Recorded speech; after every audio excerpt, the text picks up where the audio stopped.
Hello dear friends, आज मैं the invisible man नामक एक 2020 साइ-फाई थ्रिलर फिल्म के बारे में बताने जा रही हूँ। आगे स्पॉइलर है, ध्यान रखें। सिसिलिया या सी संक्षेप में बिस्तर से उठती है और अपने पति एड्रियन की जांच करती है। उसने उसे नशा दिया है और भागने की योजना बना रही है। एड्रियन की हवेली के रास्ते चुपके से वो एड्रियन की उच्च तकनीक प्रयोगशाला में जाती है और सीसीटीवी और घर के अलार्म सिस्टम को निष्क्रिय कर देती है।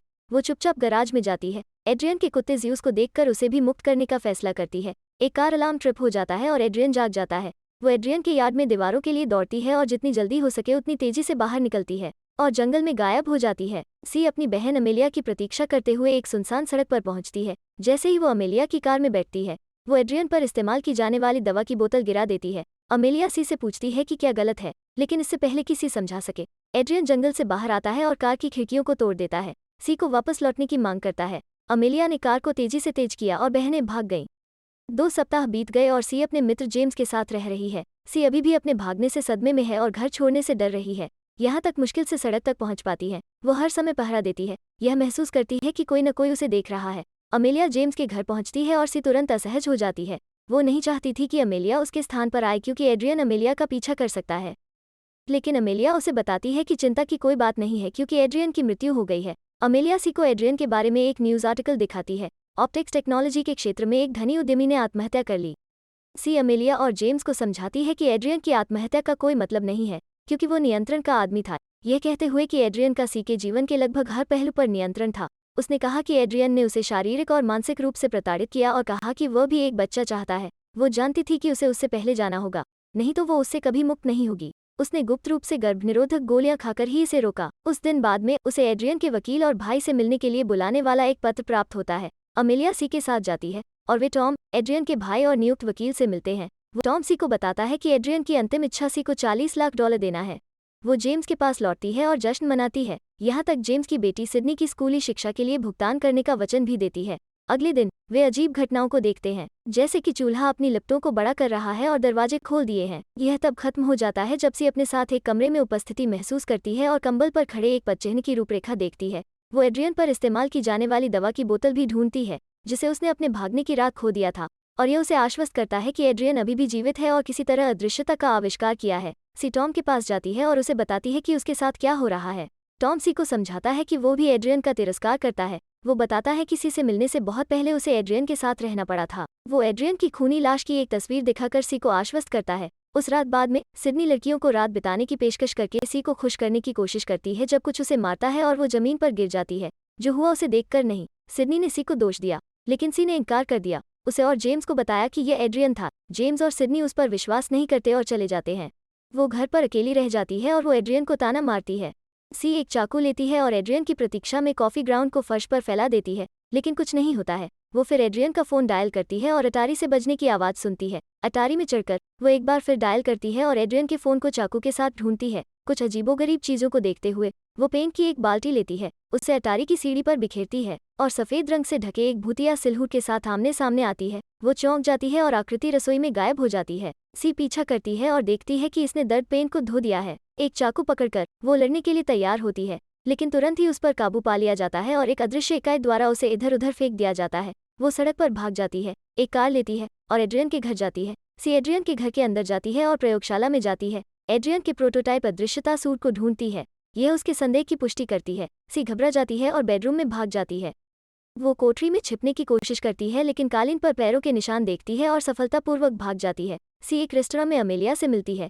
यह समझाने लगती है कि उसे एड्रियन के घर में क्या मिला, लेकिन एक चाकू अचानक अमेलिया का गला काट देता है और सी के हाथ पर गिर जाता है, जिससे ऐसा लगता है जैसे उसने अपनी बहन का गला काट दिया हो। सी को पुलिस उठा ले जाती है जबकि अमेलिया की मेज पर मौत हो जाती है। सी को एक मानसिक उपचार सुविधा में ले जाया जाता है और एक अदृश्य एड्रियन पर चिल्लाते हुए हर समय बेहोश हो जाती है। बाद में सी खुद को अविश्वास में पाती है जब उसे बताया जाता है कि वो गर्भवती है। भ्रमित और सदमे में जमे हुए सी अपने छोटे से सेल में कुछ भी नहीं देखती है, जबकि संदेश लाने वाला डॉक्टर चला जाता है। जेम्स, जो एक जासूस भी है, उसकी मदद करने के लिए सी का साक्षात्कार लेता है, लेकिन आशा खो देता है जब वो उन्हें बताती है कि एड्रियन उनके साथ कमरे में मौजूद है। वे बस उसे नहीं देख सकते। जेम्स का मानना कि वो भ्रमित हो गई है और धीरे धीरे अपना दिमाग खो रही है। वो टॉम से भी मिलती है, जो उसे सूचित करता है कि $40 लाख वापस ले लिए जाएंगे क्योंकि अब उस पर हत्या का आरोप लगाया जा रहा है। परिस्थितियों के एक मोड़ में टॉम सी को बताता है कि उसके पास एड्रियन के बदले में पैसे वापस लेने या बच्चा पैदा करने का विकल्प है।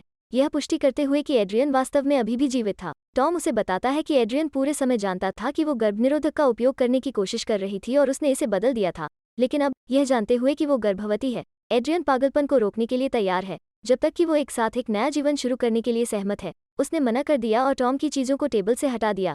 जैसे ही टॉम दूर देखता है, वो उसका एक पेन लेती है और उसे छुपा देती है। सी को वापस उसके सेल में ले जाया जाता है। उस रात में वो टॉम का पेन लेती है और अपनी कलाई पर वार करती है, जोर से कहती है कि वो एड्रियन को कभी नहीं मिलेगी और नहीं बच्चा। जैसे ही सी उसकी कलाई को काटती है, कुछ उसकी बाँह पकड़ लेता है और वो वापस पकड़ लेती है, ये कहते हुए कि उसे एड्रियन मिल गया है। वो अपना मौका लेती है और एड्रियन को कई बार चाकू मारती है, जिससे सूट गड़बड़ हो जाता है। सूट के अब खराब होने के कारण सी अदृश्य आदमी को स्पष्ट रूप से देख सकती है। वे संघर्ष करते हैं, लेकिन एक अधिकारी सी सेल में प्रवेश करता है। जो वो देख रहा है उससे हैरान है। एड्रियन द्वारा अधिकारी को जल्दी से अक्षम कर दिया जाता है और सी खुले दरवाजे से बाहर निकल जाती है। अधिक अधिकारी जवाब देते हैं, लेकिन एड्रियन जल्दी से उन सभी को हरा देता है। जैसे ही सूट फिर से काम करना शुरू करता है, एड्रियन कई अधिकारियों को पीटता है, एक पर हावी हो जाता है और उससे बंदूक ले लेता है और उनमें से कुछ को मार भी देता है। एड्रियन भागने की कोशिश करता है, लेकिन सी एक बंदूक लेती है और उसके पीछे जाती है। एक बिल्ली और चूहे का खेल शुरू होता है और वे पार्किंग स्थल में पहुंच जाते हैं। एड्रियन ने फायदा उठाया, सी को पिन किया। वो सिडनी को मारने की धमकी देता है और चला जाता है। सिडनी की रक्षा करने के लिए दृढ़ संकल्पित, सी एक कार चुराती है और जेम्स हाउस जाने की कोशिश करती है। एक सोई हुई सिडनी अजीब आवाज़ों से जागती है और अपना पेपर स्प्रे निकालती है। वो बेतरतीब ढंग से इसे स्प्रे करती है, सौभाग्य से एड्रियन को अक्षम कर देती है। वो भागने की कोशिश करती है, लेकिन वो जल्दी से उस पर हावी हो जाता है। जेम्स आता है और अदृश्य आदमी से लड़ने की कोशिश करता है, लेकिन वो जल्दी से पटक दिया जाता है और बेहोशी तक पीटा जाता है। वो एक फायर एक्सटिंग्विशर के साथ आती है और उसके द्वारा एड्रियन को डुबो देती है, जिससे वो दिखाई देता है। वो फिर जेम्स की बंदूक लेती है और कई बार गोली मारती है। इनविजिबल मैन गिर जाता है और सी उसका मुखौटा हटाती है। यह देखकर हैरान होती है कि वास्तव में सूट के नीचे टॉम है। अगली सुबह एक टैक्टिकल टीम एड्रियन के घर में प्रवेश करती है और एड्रियन को तहखाने में बंधा हुआ पाती है। ऐसा प्रतीत होता है कि टॉम ने सब कुछ मास्टरमाइंड किया है और एड्रियन और सी विक्टिम है। सी इसे स्वीकार नहीं करती है और अभी भी मानती है कि किसी तरह एड्रियन हर चीज़ के पीछे है। जेम्स उसे आश्वस्त करने की कोशिश करता है कि सब कुछ ठीक हो जाएगा, लेकिन सी का मानना कि जब तक एड्रियन जीवित है तब तक कुछ भी ठीक नहीं होगा। सी बाद में उसके घर में रात के खाने के लिए एड्रियन से मिलती है और उसे कहती है कि अगर वो बच्चे के जीवन का हिस्सा बनना चाहता है तो उसे सच बोलना चाहिए और उसने जो कुछ भी किया है उसे स्वीकार करना चाहिए। सी उसे स्वीकार करने के लिए भीख मांगती है, लेकिन वो अडिग रहता है कि यह सब टॉम था। एड्रियन को नहीं पता था कि जेम्स वास्तव में एक तार के माध्यम से सुन रहा था और एक सीसीटीवी फीड के माध्यम से देख रहा था।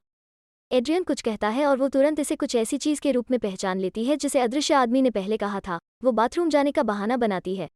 एड्रियन डाइनिंग टेबल पर अकेला रह जाता है जब वो अचानक अपना चाकू उठाता है और अपना गला काट लेता है। उसका खून बहने लगा और अपने खून से घुट रहा है। सी एड्रियन को खून से लथपथ देखने के लिए वापस लौटती है और जेम्स इसे देखता है और मदद के लिए दौड़ता है। एड्रियन को देखकर सी हिस्टीरिकल है और 911 डायल करती है, लेकिन जैसे ही वो सीसीटीवी की नज़र से बाहर होती है, वो रोना बंद कर देती है और ठंडी नज़र रखती है।